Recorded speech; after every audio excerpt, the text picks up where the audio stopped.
Congratulations. Already చెప్పడం జరిగింది, మళ్ళీ కాకపోతే మన విజయం మరొకసారి గుర్తు చేసుకుంటూ నెక్స్ట్ టాస్క్లోకి వెళ్ళడానికి చెప్తున్నాను మీకు ఎంకరేజింగ్గా. మీ అందరికీ తెలుసు మనకు భూత్పూరు క్రమశిక్షణతోటి జీపీ ఎలక్షన్స్కి బందోబస్తు చేయడం జరిగిందో అదే డిసిప్లిన్తో ఇప్పుడు ఈ మీరు ఎవరైనా సేమ్ వార్డులో బందోబస్తు పడిందా?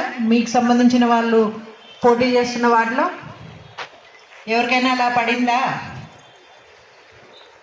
వాళ్ళెవరు నాకు డ్యూటీ పడిన ప్రాంతంలో పోటీలో లేరు అనేది అండర్టేకింగ్ రాసిచ్చారా? సంతకం చేశారు కదా. టీఏ వచ్చేస్తుందా? ఒకవేళ మీకు తెలిసిన వాళ్ళు గెలిస్తే రాదు కదా, అది వచ్చే సమయానికే వస్తుంది.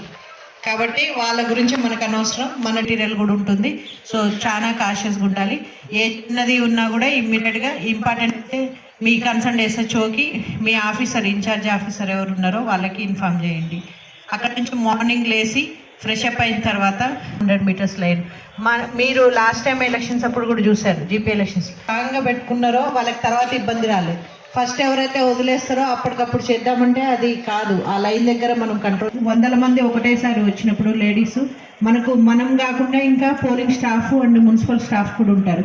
లాస్ట్ టైం మీరందరూ ఎట్లయితే వాళ్ళతోటి కోఆర్డినేట్ చేసుకొని చెకింగ్ అండ్ ఫిస్కింగ్ చేయించుకోగలిగారు అదే రకంగా ఈ